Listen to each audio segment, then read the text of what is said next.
Assalamualaikum warahmatullahi wabarakatuh. Kami dari kelompok 6 akan mempresentasikan materi fungsi pengorganisasian sumber daya manusia. Adapun anggota kelompok kami yaitu Ahmad Ali, Muhammad Nabilul Hikam, dan saya sendiri Amanda Ilmi Yuniarsi. Untuk materi pertama akan dijelaskan atau dipresentasikan oleh saudara Ahmad Ali. Baik, saya Ahmad Ali akan menjelaskan tentang pengertian pengorganisasian. Menurut Serto tahun 1997, yaitu menentukan aktivitas yang akan dilakukan oleh SDM dalam organisasi dan bagaimana SDM tersebut dapat diselaraskan dengan cara terbaik untuk mencapai tujuan organisasi. Kemudian menurut Jafar Muhammad tahun 1992, yaitu proses di mana aktivitas kerja disusun dan dialihkan kepada sumber tenaga untuk mencapai tujuan organisasi.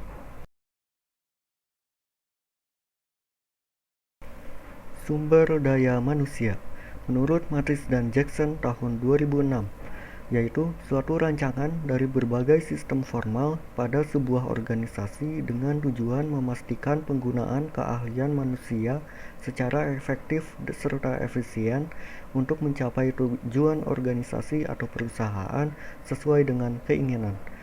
Kemudian menurut MTE Haryanja tahun 2002, yaitu salah satu faktor yang paling utama pada suatu perusahaan dilihat dari faktor-faktor lainnya selain modal usaha.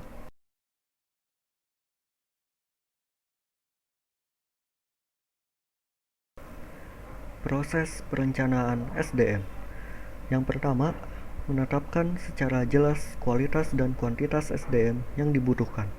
Yang kedua, mengumpulkan data dan informasi tentang SDM.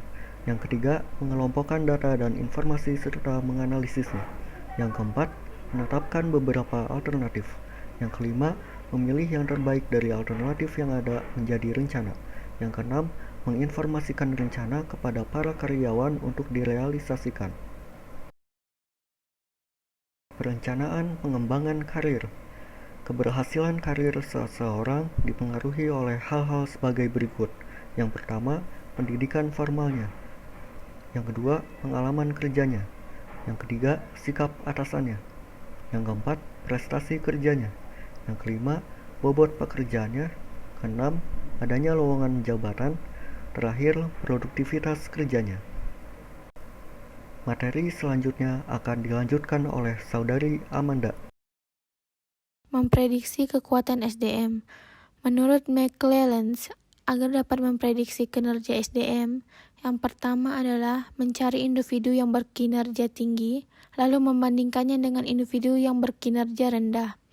Yang kedua, menggunakan teknik Behavioral Event Interview atau BEI.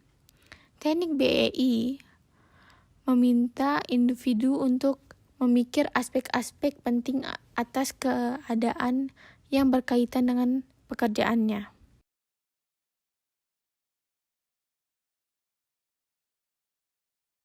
Pengertian analisis pekerjaan. Analisis pekerjaan suatu aktivitas untuk mengkaji, mempelajari, mengumpulkan, mencatat, dan menganalisis si ruang lingkup suatu pekerjaan secara sistematis.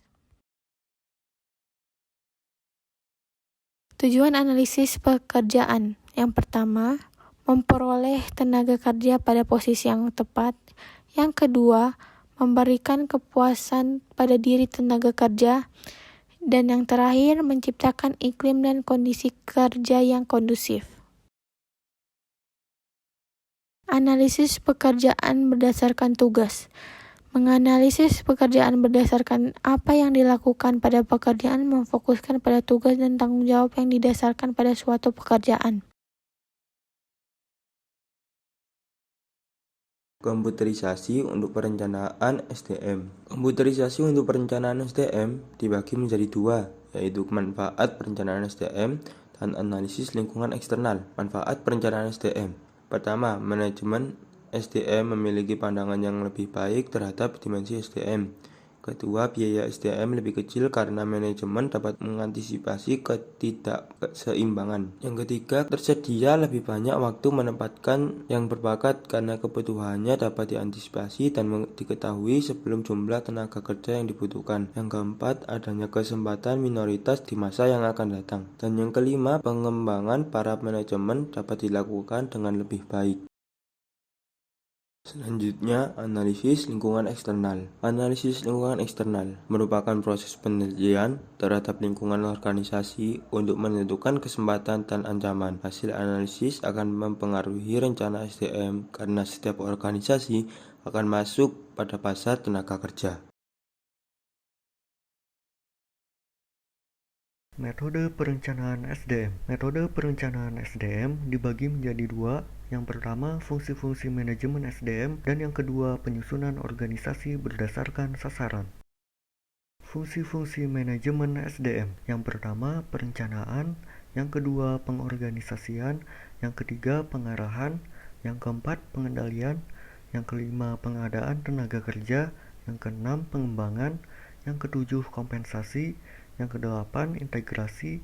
Yang kesembilan, pemeliharaan. Dan yang terakhir, pemisahan. Penyusunan organisasi berdasarkan sasaran. Yang pertama, pemerincian seluruh pekerjaan yang harus dilaksanakan untuk mencapai tujuan organisasi. Yang kedua, pembagian beban pekerjaan total menjadi kegiatan-kegiatan yang secara logik dapat dilaksanakan oleh satu orang. Yang ketiga, pengadaan dan pengembangan suatu mekanisme untuk mengkoordinasikan pekerjaan para anggota organisasi menjadi kesatuan yang terpadu dan harmonis. Saya akhiri. Wassalamualaikum warahmatullahi wabarakatuh.